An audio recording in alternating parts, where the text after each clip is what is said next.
familia Mora, todos aquellos que forman parte de este servicio y que lo hacen posible. Damos gracias al Señor. Me gustaría que antes de iniciar o entrar en este tema, ya, tengo un minuto.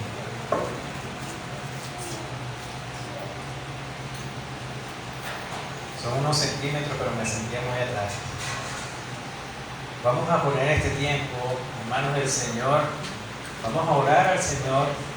Y primeramente quiero que pidamos al Señor para que nos permita recibir su palabra. Padre, te damos gracias, Señor. Gracias, Dios, por tu palabra, por esta guía que tú nos has dado, Señor. Este camino, Dios, que nos lleva a ti, Señor. Este camino esta palabra que renueva, que nos restaura, Señor. Que redarguye en nosotros aquello que de alguna u otra manera te ofende, Señor, aquello que va contrario a ti, que se encuentra en nosotros, Señor. Gracias por tu palabra, Señor. Asísteme, Señor, en esta mañana, Dios. Pido, Señor, en el nombre de Jesús, que me des el dominio propio, Señor, que me ayudes, Dios, a través del poder de tu Espíritu, a dar el sentido correcto a este mensaje, Señor. Que sea tu palabra predicada, Señor, no mi entendimiento, no mi conocimiento, Señor. Que seas tú, amado Dios, hablando al corazón de tu iglesia, Señor, ministrando nuestras vidas, Dios, a través de tu palabra, Señor. Que seas tú y tu nombre glorificado, Dios. Que el corazón de mis hermanos, Señor, también esté dispuesto y pueda recibir, Señor, este mensaje, Dios, y aplicarlo a su vida, llevarlo a una realidad, Señor, y ser hacedores de tu palabra. Damos la gloria a ti, Señor, en el nombre de Jesús. Amén y amén. Bueno, amados, tengo varios domingos que he tenido oportunidad de predicar. Un domingo recuerdo que hablábamos acerca del amigo o el profeta Jonás. ¿Quién recuerda la enseñanza de Jonás? Esa la recuerdo muy bien, creo que todos los días. Después otro domingo por allá estuvimos también predicando y hablé acerca de el apóstol Pedro, que lo confundía con otro nombre y le pedí a usted colaboración, que me hicieran señas porque cruzaron los nombres. Pero ese día hablamos fue de Pedro, no de todos los demás que mencioné, hablamos fue de Pedro. Y esta mañana quiero hablarles de un gran hombre de Dios, de un hombre de verdad admirable y cuyo paso a través de su historia es algo que en lo personal ha ministrado mucho mi vida y todavía lo hace. Pareciese como que si de las tantas veces que he pasado por esos pasajes, es como que si no, como que no los hubiese leído, porque cada vez que paso por allí, algo nuevo hay de parte de Dios en esa historia de este gran hombre. Pero antes de abordar este tema, quiero pedirte a ti dos favores, o quizás no son dos favores, quiero hacer primero una pregunta. Y quisiera que ustedes, por toda sinceridad, porque somos hijos de Dios y no vamos a mentir, la respondieran haciendo la señal de costumbre. ¿Quién está al día con el plan de lectura? Los que no levantaron la mano, no se sientan mal por esto, le animo, amado, más bien que a partir de hoy empiecen este plan de lectura. Hoy iniciamos con jueces, con jueces, así que es 1 y 2, así que es la oportunidad de oro para que tú hoy inicies el plan de lectura. No es que como no lo empezaste en enero, te sientas afligido por esto, no. Hoy puedes comenzar el plan de lectura. ¿Por qué pregunto esto? Porque el tema de hoy va muy relacionado a lo que estamos leyendo actualmente en el plan de lectura. Entonces, esto va engranado con lo que es el segundo punto que quiero pedirte, por favor, o solicitud. ¿Quién trajo su Biblia en físico? Ok, perfecto. El que la tenga en electrónico, está bien. Me uno a la campaña de Ariel. Tengamos todos la Biblia en físico. Pero sea cual sea el medio donde tú tengas la palabra de Dios en este momento, te recomiendo que la abras en el libro de Deuteronomio, capítulo 34. Te quedes allí y si tomas nota, sáquele punta al lápiz, sáquele la mina, pruebe si tiene tinta el lapicero y prepárate entonces junto conmigo para dar este viaje a través de la historia de este gran personaje. No quiero que al salir de acá estemos idolatrando a este personaje, porque no es la intención de este mensaje.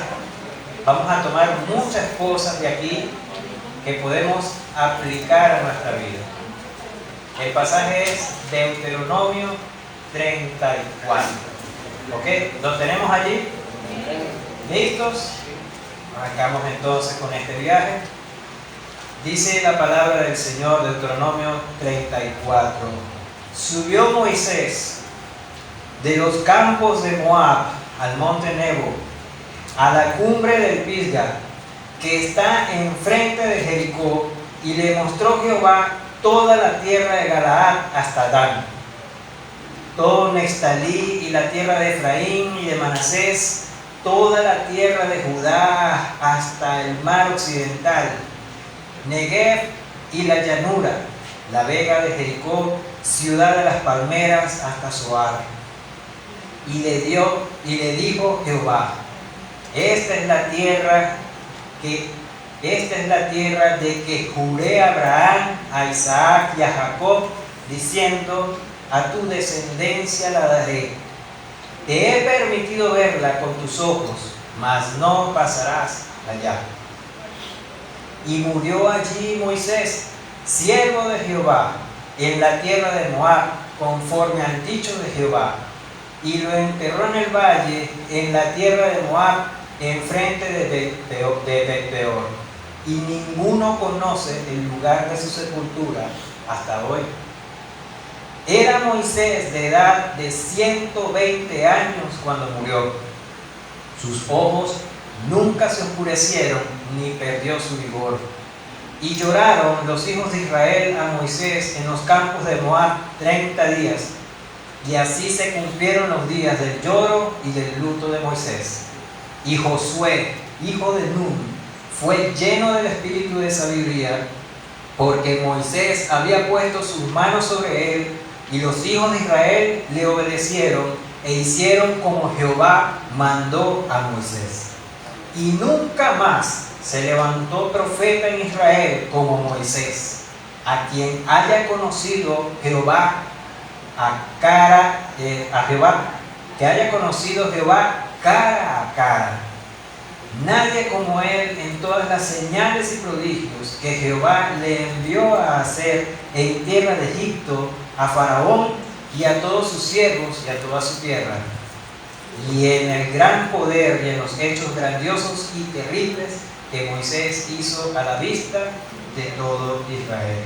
Creo que las letras de la Biblia se están poniendo más pequeñas. Algo pasa. Es la Biblia, no yo. Ahora bien, leemos este pasaje.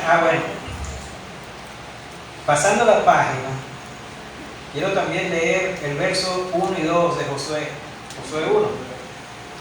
Y dice así: aconteció después de la muerte de Moisés, siervo de Jehová, que Jehová habló a Josué, hijo de Nun, servidor de Moisés, diciendo: mi siervo Moisés ha muerto. Ahora pues, levántate y pasa este Jordán, tú y todo el pueblo, a la tierra que yo les doy a los hijos de Israel. Amén. Pido al Señor asistencia en cuanto al tiempo para poder de verdad desglosar y nutrirnos de este mensaje. Podemos ver acá, hermanos, muchos aspectos y vamos a tratar de sacar todo lo posible que nosotros podamos llevarlo a una aplicación diaria, a una vivencia. Dios instruye a Moisés a que ungiera a Josué. Ya él le había anunciado: mira, tú no vas a pasar a la tierra prometida, debes entonces entrenar a un sustituto. En este caso, Dios le indica que es Josué, y Moisés entonces procede a ungir a Josué para que éste fuese el delegado para llevar al pueblo y cruzar a esa tierra prometida. Si nosotros vemos bien en todo lo que hemos leído hasta ahora y los que han leído este pasaje, nosotros vemos que Moisés es un símbolo de libertad.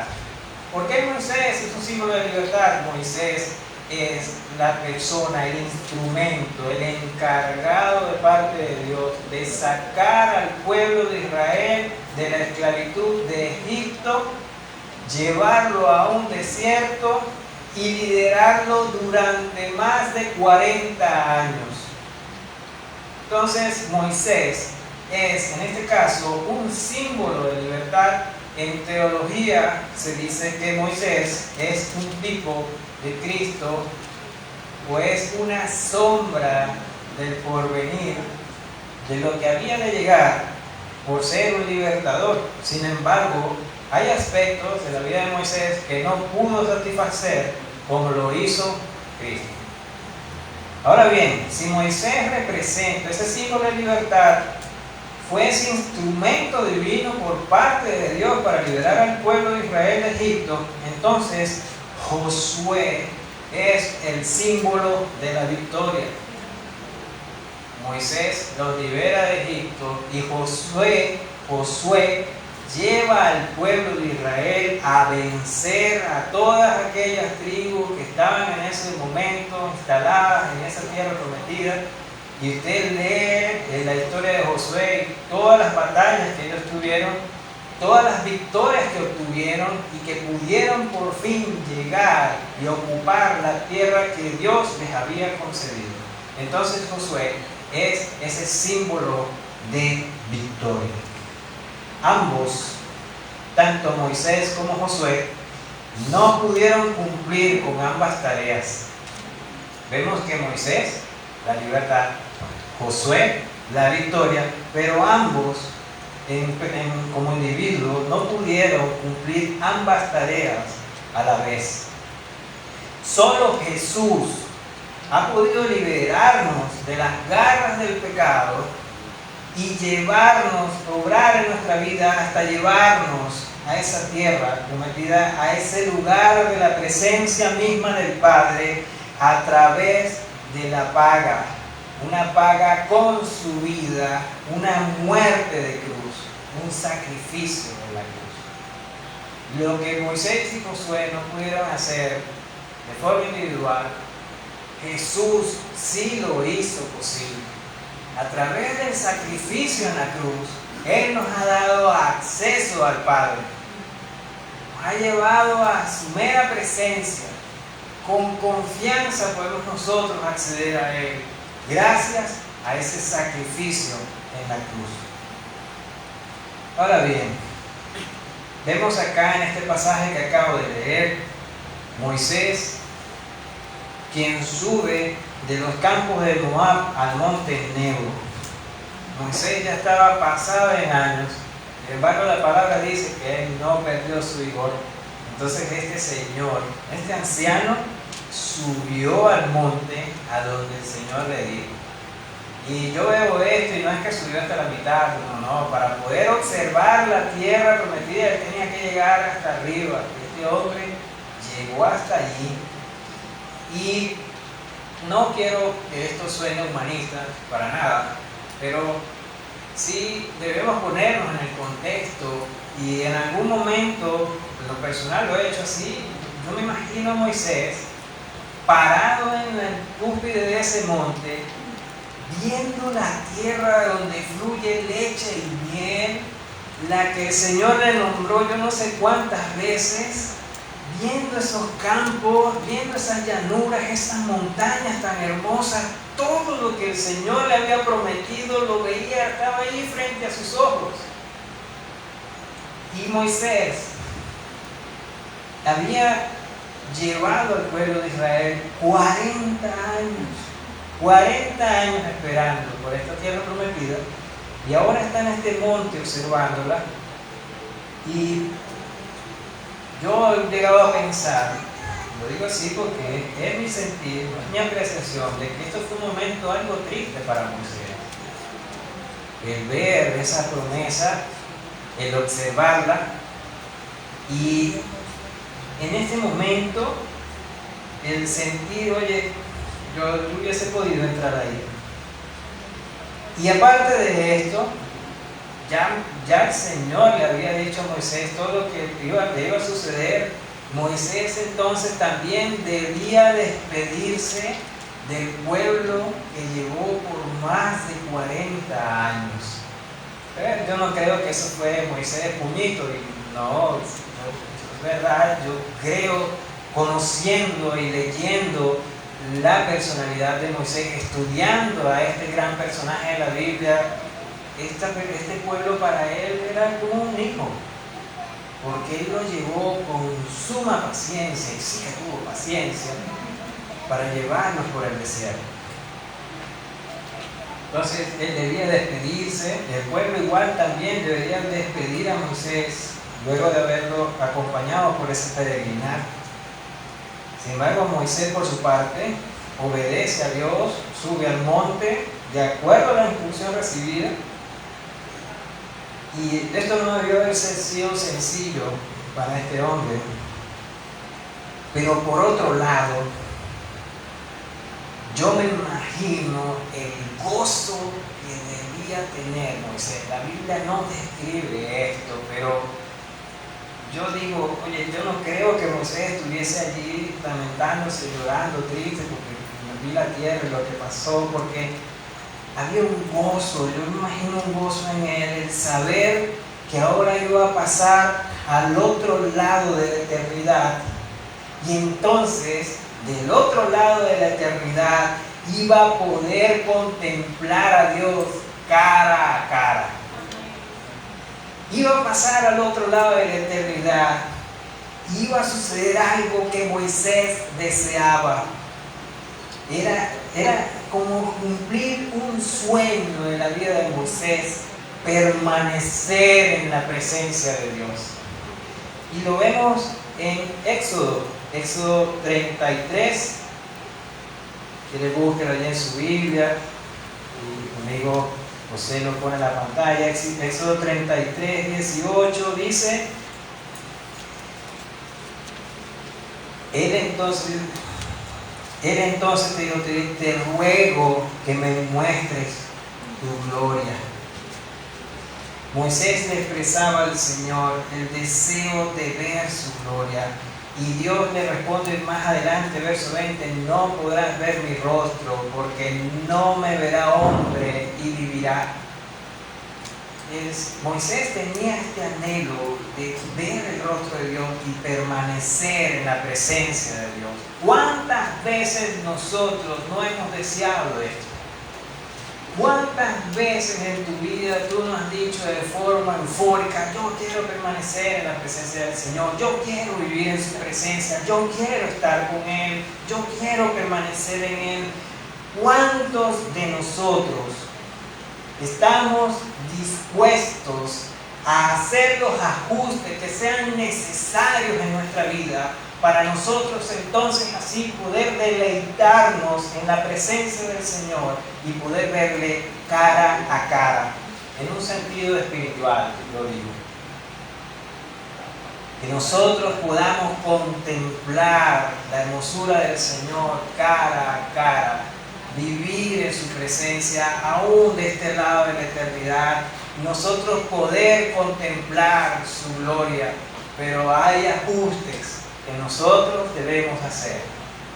Hay muchas cosas de nuestra vida, en mi vida, que yo debo atender para entonces así yo poder estar en la presencia del Señor de una forma espiritual y verle cara a cara. Moisés vio ese día realizado su sueño. Dios en su misericordia le permite a Moisés contemplar la tierra prometida. Esas llanuras verdes, hermosas, esos pastizales, esos campos así. para criar ganado, para tener cosechas, para edificar. Maravillosa esa tierra en la que fluye leche y miel, una tierra productiva, fértil. Y Dios en su misericordia permite que Moisés pueda ver esta tierra, pero Dios en su justicia le impide entrar a ella. Y vemos, y si recordamos el evento de las aguas de Meriba, donde el Señor le da una instrucción clara a Moisés. El Señor le dice a Moisés: háblale a la piedra para que de ella brote agua.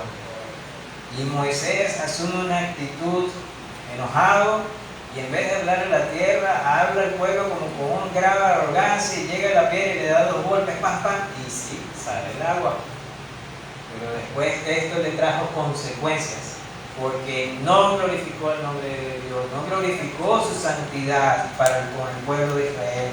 Y aquí, hermanos, hay otra lección valiosa para nosotros, algo que nosotros podemos aplicar a nuestra vida, y es que nosotros no podemos violentar significativamente la santidad de Dios y pretender que no haya consecuencias.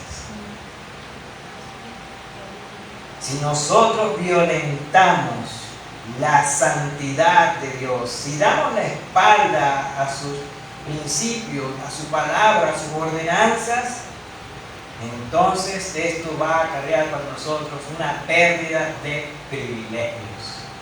Y eso fue lo que pasó en la vida de Moisés. Hubo una pérdida de privilegios. Moisés violentó la santidad de Dios y perdió los privilegios. ¿Cuáles? El privilegio de poder entrar a esa tierra prometida.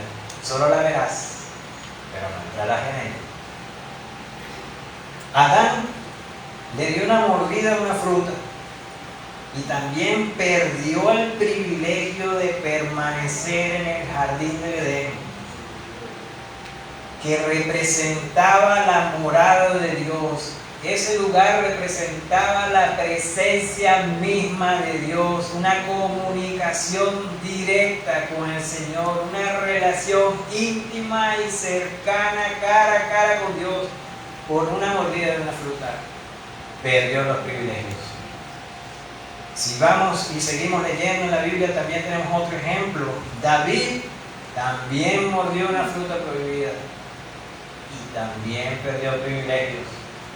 Perdió el privilegio de ver crecer a su hijo, producto de una mordida de una fruta prohibida. Entonces esto es algo que nosotros debemos tener presente. No podemos violentar la santidad de Dios y pretender que esto no acarree una consecuencia para nuestra vida.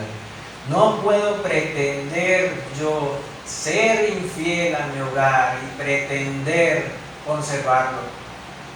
No puedo pretender yo tener una mala actitud, un mal testimonio en mi puesto de trabajo y pretender entonces obtener ascensos, beneficios económicos, porque eso me puede llevar más bien a perder privilegios. ¿Y qué privilegio voy a perder? Me voy a quedar sin trabajo. Y esos son meros ejemplos, hermanos, pero yo no puedo pretender violentar la santidad de Dios sin que esto acarree una pérdida de privilegios. Violentar la santidad de Dios trae una consecuencia.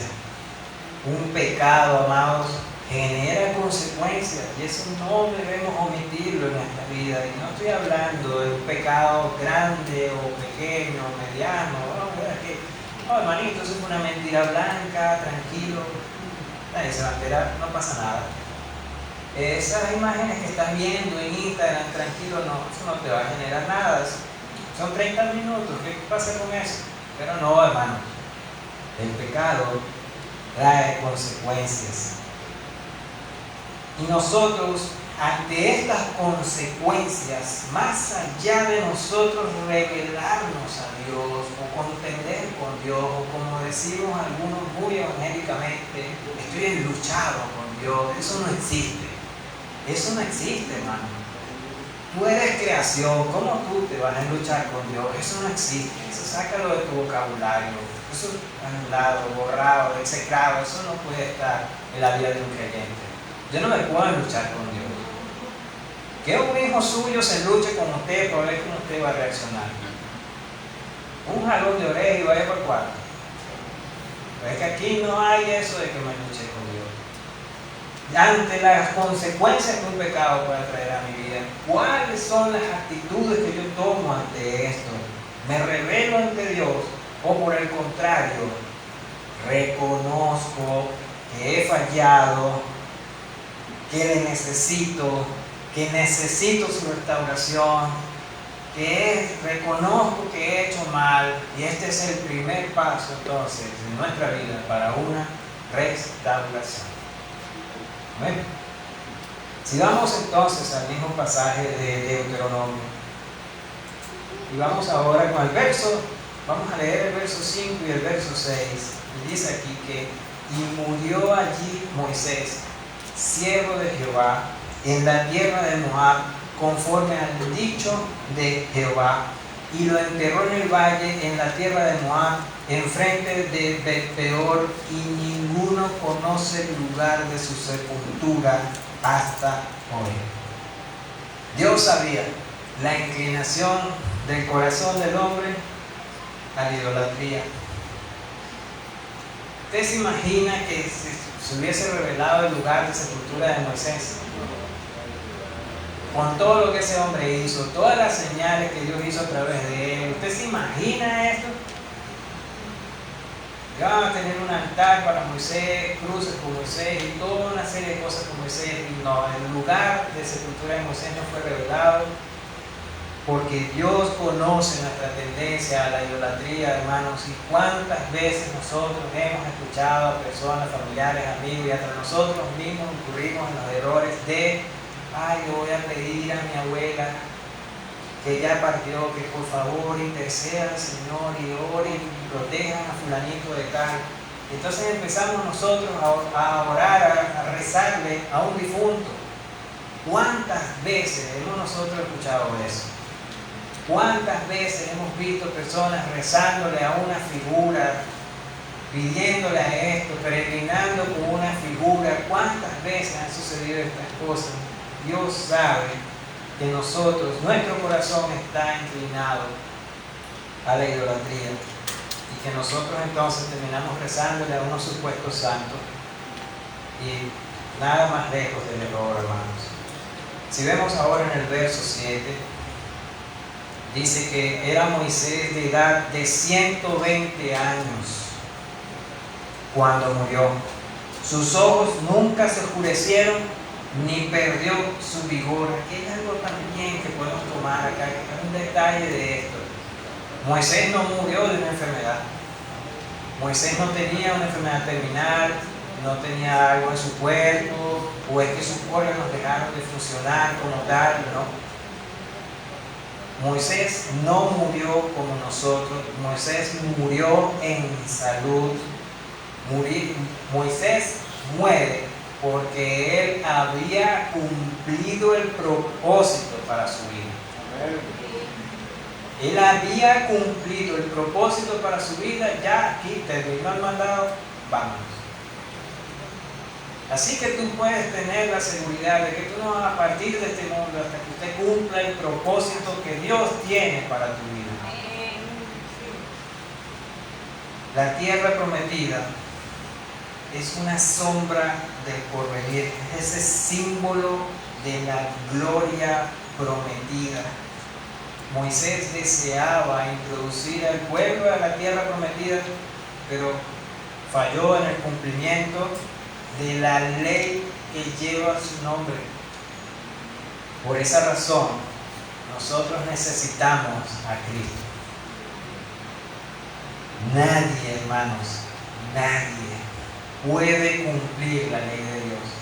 Ninguno de los que estamos aquí, ninguno, hermano, por más inmaculados que seamos, no somos capaces de poder cumplir la ley de Dios al pie de la letra.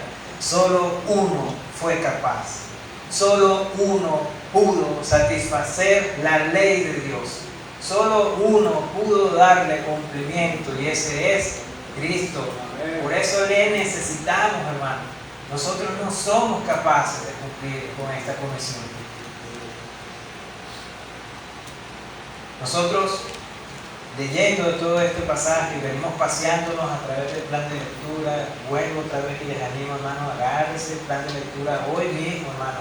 Mañana es tarde, el día es hoy. Agárralo hoy, lee. Acércate a la palabra del Señor y cumple con este plan de lectura, porque hay mucho que nosotros podemos aprender de la vida de este gran hombre. Hay muchos aspectos que aquí pudimos desglosar y hay muchas cosas que podemos aprender, tomar de él y aplicarla a nuestra vida. Como te digo, no vamos a salir de aquí idolatrando a Moisés, pero vamos a salir de aquí con herramientas, con una enseñanza que sea aplicable a nuestra vida. Hay muchos aspectos de esta vida. Moisés de verdad fue un hombre tremendo. A veces destaca de la vida de Moisés, o cuando hablamos de Moisés decimos, no, es que Moisés era tartamudo. Y busco como que cubrir algunas cosas que tengo yo con eso de que tenía Moisés. No se le da pena hablar en público.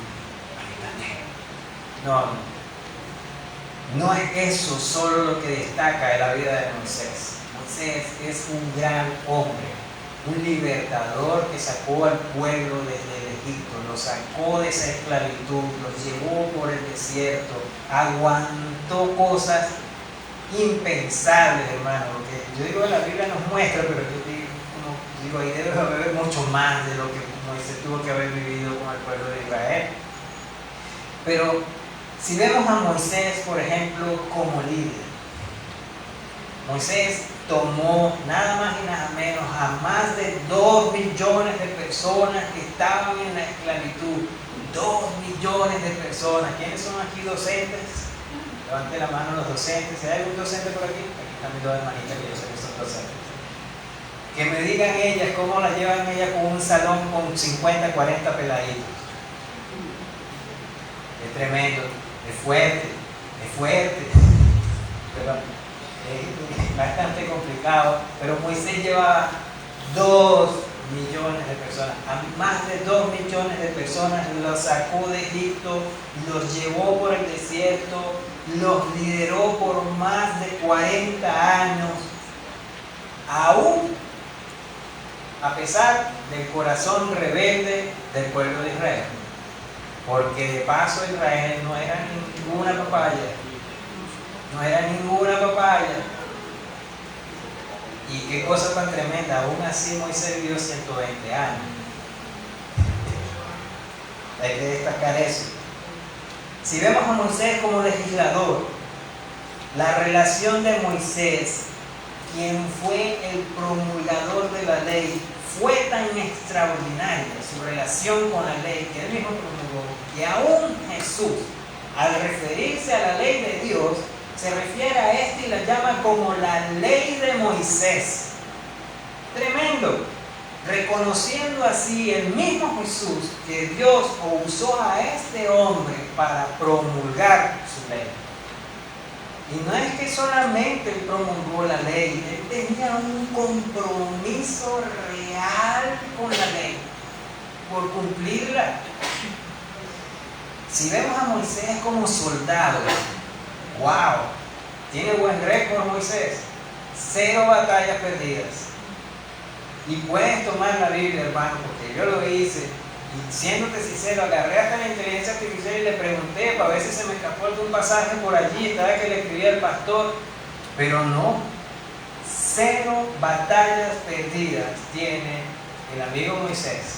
Si lo vemos como soldado, entonces lo hacía muy bien. Si vemos a Moisés como consejero, nos quedamos cortos. Moisés tenía una paciencia incalculable. Moisés se levantaba de mañana y se acostaba al final de la noche, escuchando a todo el pueblo de Israel. ¿Y cuántas personas le acabo yo de mencionar?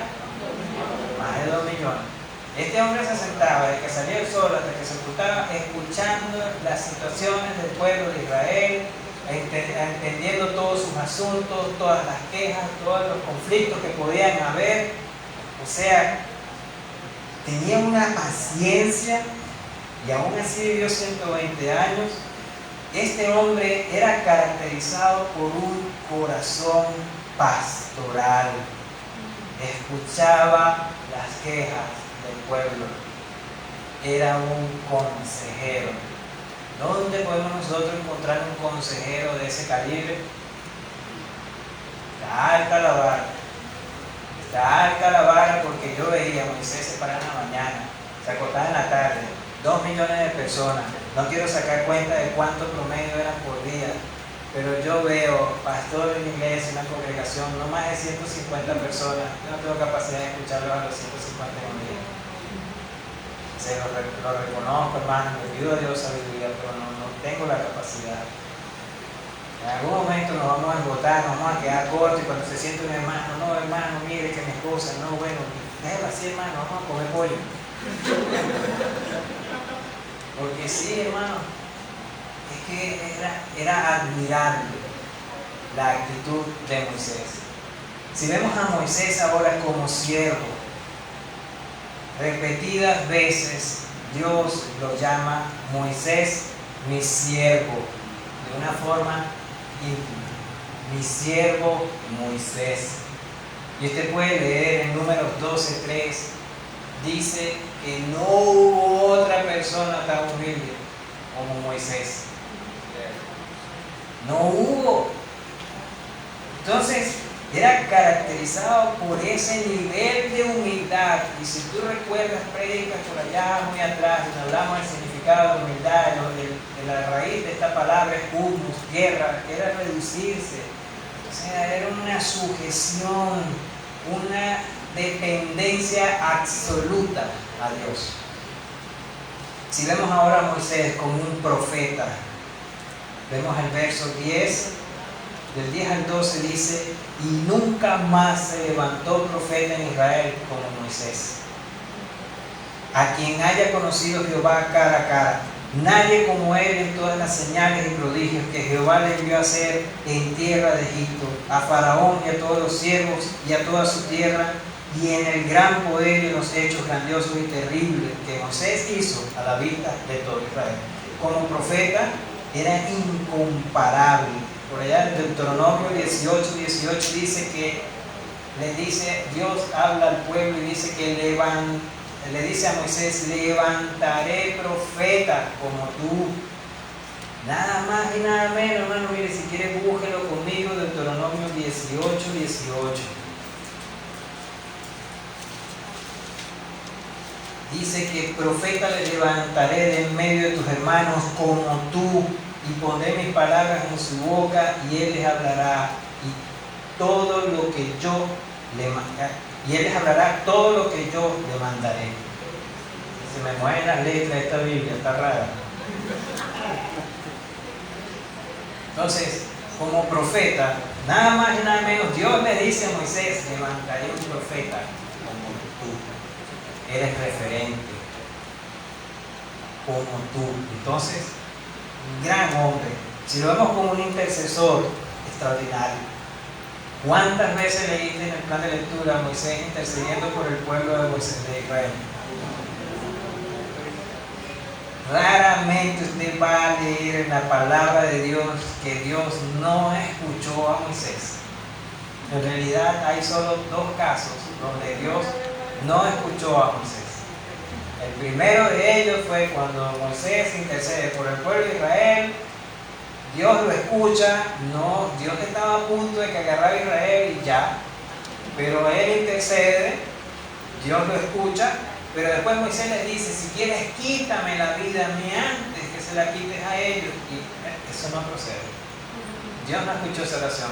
El único capaz de entregar su vida en sacrificio por todos nosotros es Cristo. Eso no procede en la vida de Moisés. Y el segundo caso donde Dios no lo escuchó fue cuando él trató como que de persuadirlo: oye, déjame entrar a la tierra prometida, déjame llegar a la puerta nada más, probar para ver cómo es, y unos vasitos de agua, y Dios le dice: no me hables más de este asunto. y no escuchó la oración de Moisés. Solamente esos dos casos vemos que Dios no escuchó a Moisés. De resto, nosotros vamos a leer muchas veces que y escuchó Dios las palabras de Moisés. Y escuchó Dios las palabras de Moisés. Qué gran intercesor era Moisés. E incluso en el libro de Jeremías, en el capítulo 15, en el versículo 1, Dios lo pone como referente a él y a Samuel. Si no me equivoco, es así. Dios los pone como referentes, como intercesores. Entonces no hay otro intercesor como Moisés. Moisés tipificaba a Cristo como intercesor. Era una sombra del porvenir. Moisés tenía un celo por la ley, la redactó, la cumplió y la hacía cumplir, hermanos. Y era y acababan de ofrecer a Dios un fuego extraño y salió un fuego y se murieron estos dos hombres, sobrinos de Moisés. Pero Moisés tenía un celo tan profundo por la ley que inmediatamente le dice a su hermano: esto es lo que habló Jehová diciendo: en los que a mí se acercan me santificaré, y en presencia de todo el pueblo seré glorificado. Y dice inmediatamente: y Aarón cayó. Porque eso que estaba pasando era tremendo, eran sus sobrinos, pero para Moisés no había nada por encima del cumplir la ley de Dios. Vemos ahora a Moisés, tenía una lo de Moisés no era solamente cumplir la ley. A veces en nosotros como creyentes puede existir esa actitud, una actitud de cumplir lo que Dios me está pidiendo para salvar mi pellejo. No, tengo que obedecer porque el pecado trae consecuencias. El pastor lo dijo. No hay pecado sin consecuencias. No, que no puedo caer en eso porque si no, esto me va a traer problemas, me van a botar del trabajo, mi esposa me va a botar de la casa, el pastor se va a molestar conmigo y no puedo hacer eso. Y a veces tenemos como creyentes una actitud de salvar nuestro pellejo, de cuidarnos a nosotros mismos, y esto es una forma de obrar interesada, hermanos. Nosotros buscamos librarnos de las consecuencias, pero si tomamos la vida de Moisés, vamos a notar que en Moisés no estaba esa misma actitud. En Moisés estaba un deseo, una preocupación por el nombre de Dios.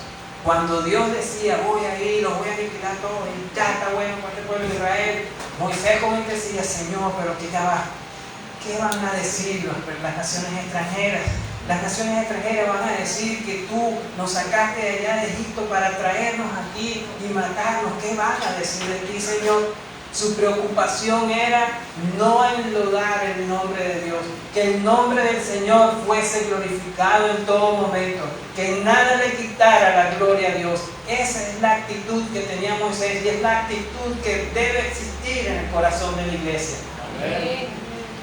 Yo no puedo vivir buscando salvar mi pellejo. Yo debo vivir en función de que soy un embajador de Cristo en este lugar y de que mi vida habla acerca de su poder, de su grandeza, de su palabra. Yo puedo leer su palabra, yo puedo pararme aquí y predicarte la palabra del Señor, hablarte acerca de ella, pero tú también debes ver esta palabra en mi vida. Tú también tienes que decir: oye, ese hogar, mira cómo se comporta, ese matrimonio, mira cómo es llevado. Yo quiero de eso, yo quiero conocer de eso, yo quiero saber por qué ellos viven así. Tu vida, amado hermano, es un testimonio vivo de la grandeza de Dios. Todas tus acciones, lo que tú hagas, tu forma de pensar, lo que hagas en secreto, todo habla acerca del poder de Dios. Amén. Porque basta, hermano, que usted cometa un error. Meta la pata en el lugar de trabajo. Que en el trabajo suyo pase algo y a usted, hermano, por allá se le ocurra sacar una mala palabra de esas que decía por allá, usted de la radio se le sacó una sola mala palabra. ¿Y qué va a decir la población alrededor? Y eso que es evangélico. Y a los evangélicos le dan hacer eso. Entonces, ¿cuál nombre es enlodado? El nombre de Dios. Moisés tenía esta preocupación. Como intercesor, Moisés, nunca vimos a este hombre pidiendo a Dios que aniquilara al pueblo. No, ni que acabara con ellos. A pesar de todo lo que el pueblo de Israel hacía, hermano, a pesar de las quejas, que queremos agua, pero no era que, mira Moisés, queremos agua, tenemos sed. No, primero lo destruían por allá atrás. Como decimos en criollo, le rajaban el cuero a Moisés. Y después, bueno, brotaba el agua. Después estaban por allá quejándose que no, que estamos cansados, está comiendo semanas, que todo el tiempo tiene un sabor, que no sé qué, que queremos comer carne. Y hablando de Moisés, y a cada rato decían, ¿para qué entonces nos sacaste allá en la tierra de Egipto? Ya teníamos comida, nos daban látigo, pero comíamos bien. Y nunca vas a leer una oración de Moisés pidiéndole a Dios que destruyera al pueblo. Nunca. No, jamás. Hasta la hermana de Moisés habló en contra de él. Pero la preocupación mayor de Moisés era no manchar el nombre de Dios. ¿Había ahí algo de orgullo? Para nada, hermanos. Moisés, si debemos nosotros preocuparnos de forma sincera por ser obedientes a Dios, hermanos. Nosotros no vamos a poder cumplir la ley a cabalidad, pero Cristo sí lo hizo por nosotros. Y nosotros en respuesta debemos hacer lo necesario por obedecer. Eso es lo que nosotros debemos hacer. Moisés, si lo vemos como siervo, no ha habido otro más humilde que Moisés. ¿Hay orgullo en la vida de Moisés? ¿Usted lee orgullo en la vida de Moisés? Por ninguna parte, por ningún lado. No hay otro hombre tan humilde como Moisés. Y aquí tomé unos fragmentos. Dice, la verdadera humildad atrae, la verdadera humildad suma, la verdadera humildad integra, crea, construye, suma. La ausencia de humildad sustrae, distancia, aleja, quita, corta, aparta. Y la falsa humildad distrae. Pilas con esto. La falsa humildad nos distrae. El creer que somos humildes, el entregar una bolsa de comida, grabar un TikTok y subirlo a las redes, distrae. Moisés era un hombre de verdad admirable en cuanto a humildad se refiere, así que si tú quieres un referente de humildad en este marco del plan de lectura por donde vamos ahora, Moisés. Saca usted y hágale ¿cómo que llamamos? Un mapa mental a la vida de Moisés en relación a sus actos de humildad. Y eso, hermanos, espero que haga el mismo efecto como lo ha hecho en mí, que también lo hago en ti. Nos va a dar una bofetada. Sí, hermano. Porque a veces decimos, no, que yo soy humilde. Ay, pero ¿cuánto falta, hermano? ¿Cuánto falta? El camino es largo, pero Dios es bueno y misericordioso. Ya vamos a terminar. Moisés dependía absolutamente de Dios. Esto es humildad. Una rendición absoluta a Dios. No era parcial, era total. En todo dependía Moisés de Dios. La verdadera humildad busca obedecer. La verdadera humildad no quiere rebelarse, se atreve a someterse y lo hace voluntariamente. La humildad escucha y sobre todo la humildad está dispuesta a aprender. La humildad te hace enseñable. Estaba Moisés allí con sus 2 millones de personas en cola Y llega su suegro Yetro. Oye, Moisés, ¿qué pasó? Estás loco, tú no puedes hacer esto. Tú no puedes abarcar esto. Tú tienes entonces que delegar personas y que estas personas a su vez curan a otras personas. Y entonces así vas a tener capacidad de cubrir a todo el pueblo. ¿Y qué hizo Moisés con ese consejo? Lo agarró y lo aplicó. Moisés era una persona enseñable. Moisés pudo haberle dicho, pues, no puedo. Hombre, 120 años, aquí estoy como un roble. Pero no. Dice la palabra que Moisés hizo tal cual el consejo de su suegro y lo aplicó y le trajo buenos resultados. Entonces Moisés era una persona enseñable. Al contrario de esto, la contrapartida de esto es que el orgullo es totalmente opuesto. El orgullo critica, el orgullo señala, el orgullo hace lo que quiere hacer de la forma que quiere hacerlo, pero es algo que nosotros no vemos en la vida de Moisés. Moisés tomó el consejo de su suegro, que pudo haberlo rechazado. Mira, ¿y quién eres tú? Yo soy el ungido de Dios. A mí fue el que Dios me llamó. ¿Quién abrió el mar rojo? Tú. Yo levanté el bastón y se abrió, se fue poderoso. ¿Y cómo estuvo el servicio? Poderoso. Pero eso no lo vamos a ver en la vida de Moisés. La humildad está dispuesta a bajar. No sé cuánto puede bajar, pero la humildad nos pone a nivel del suelo. Hay una frase muy famosa que dice así: si usted quiere conocer realmente una persona, dele poder.